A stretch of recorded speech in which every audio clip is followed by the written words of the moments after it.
So next I want to talk about lifestyle and how lifestyle is really important. Starting with, for example, diet. The timing of what you eat, how much you eat, the quality of the food that you're eating is really going to define a lot of your health. Let's say if you eat too much of really amazing food and nutritious food, and you might feel really sick, it's not because the food isn't good, it's just because there was an excess of food in your body. Another thing that's important to consider in lifestyle is exercise. Exercise as physical activity, the frequency of how much you exercise, the type of activity that you do, and also the quality of the exercises. If you're, a weightlifter and you're not really stretching a lot, you're producing a lot of acid in your muscles. So there's always balance that we can create in physical activity. Number 3 is the sexual life, and a sexual taxation is a big no-no in Chinese medicine because it sucks out your life force pretty much. So you really need to take care of your jing or your essence by having healthy sexual relationships and not really taxing it too much. And the 4th concept that goes into lifestyle is trauma and trauma release and emotional work. So it's important that we do our work. It's important that we recognize our emotions, know where they come from, know what the root cause is, if they're mine, if they were learned, if they were acquired through our education. So doing the work within yourself of where your emotional addictions come from and how to pinpoint and treat these emotions and really live the emotions. So Chinese medicine talks and says that there's nothing wrong or none of the emotions are actually negative. We need all of the emotions. Let's say we need courage or we need the fear if we're at war. And that fear will build up strength for us to actually run and save a life. We also need grief. We need to cry out things. We need anger to have the power of women to be proactive and vote, or, people of color to have this anger and strength to speak up and use this anger to be proactive and come into a more neutral and harmonious life. So, that being said, lifestyle, taking care of our lifestyle at an overall environment in how we connect with this world and the world around us. So now I'm going to talk about 3 major tools that we have for energy management. So first of all, we have breath. And breath is the vehicle of prana.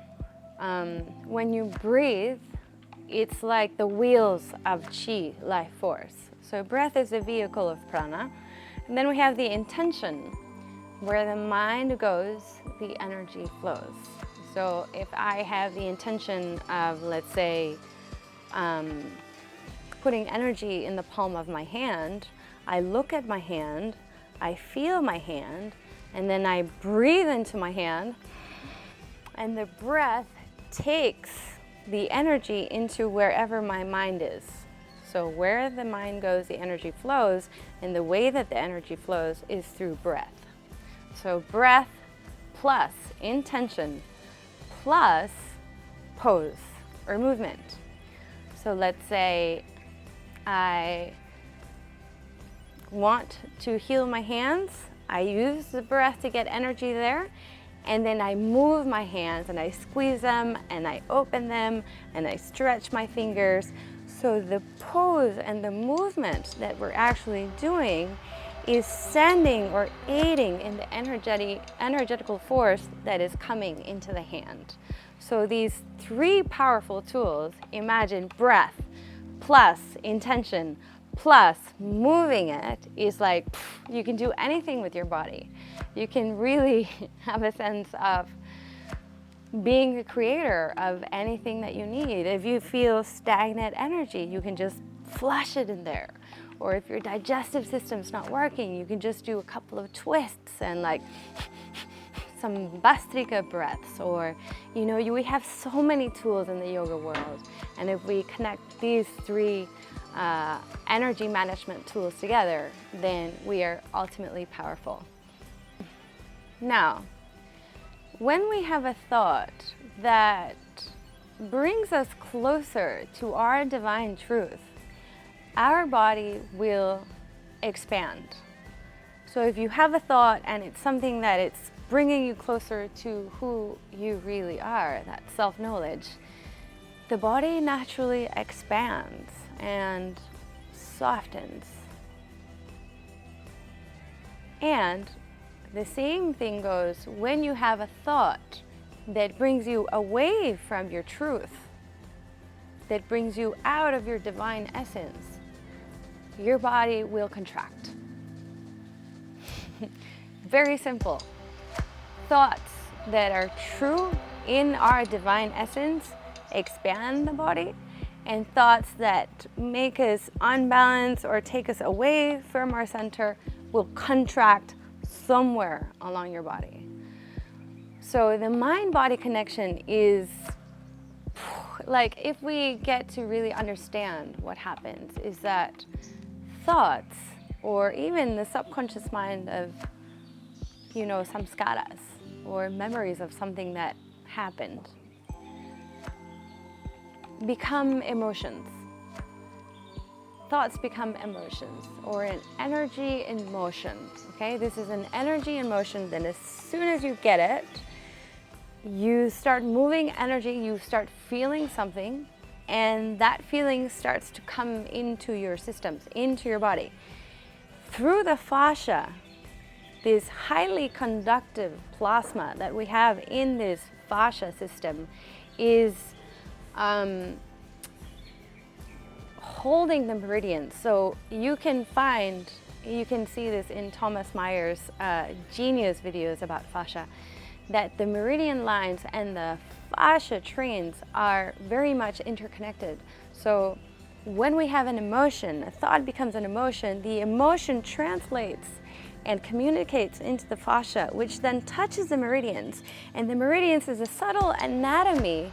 It's like a highway of electricity that goes all along your body and then comes right into your organs, systems, nervous systems, and the 14 systems of your body.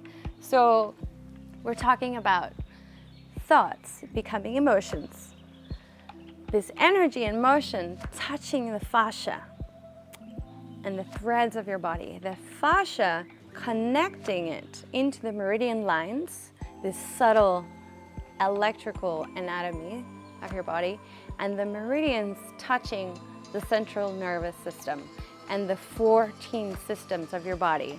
So digestive system, respiratory system, integumentary system, your skin, your fascia, your urinary tract, excretory system, you name it, reproductive system, respiratory system, musculoskeletal system, all the systems, psychosomatic system, all of these are touched with one thought. So let's say you have a consistent thought and you have stage fright or any kind of feeling. And then this feeling comes back and comes back and comes back and again and again and again. And it traces a neurological pathway in your brain. And then it's kind of automatic. And the more you kind of think this, or the more time that you're living in this thought, your whole system stops. Your fear is going to stop your breath. It freezes your digestive system. You're kind of like holding your muscles, you're holding your movement, you're holding your fascia. Everything is paused with one thought. So imagine the effects that a clean mind can have, or the effects that a fearful mind can have over all your systems. So if we train the mind to be present and to feel the flow of life and to say yes to everything that comes, sometimes it's not what you expect, but being able to breathe life, say it and accept it with full glad acceptance, and let all my systems be flowing in continuous harmony with the environment, then we can really change our lives.